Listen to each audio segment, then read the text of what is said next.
урматтуу депутаттар, чындыгында мен ойлоп атам да, биз еще бюджетный резолюцияны жазганы үйрөнгөн жокпуз да.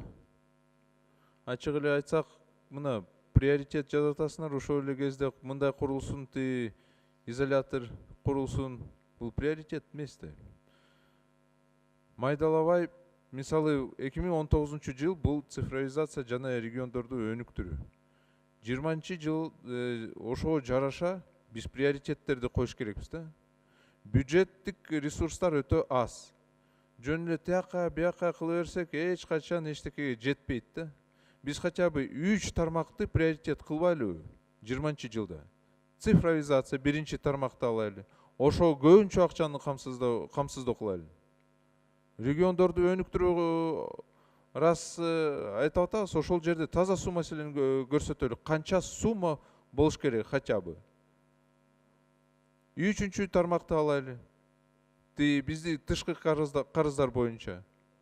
Аны дагы төлөш керек болуп атат. Бизде чындыгында приоритет мындай маселе жок да. Мен окудум, бюджетный резолюция окудум, өтө көп пункттар. Бирөө окуса түшүнбөйт да, бул кыргыз мамлекеттин приоритеттери кандай деп ушундай ойлонуп калат да өзү.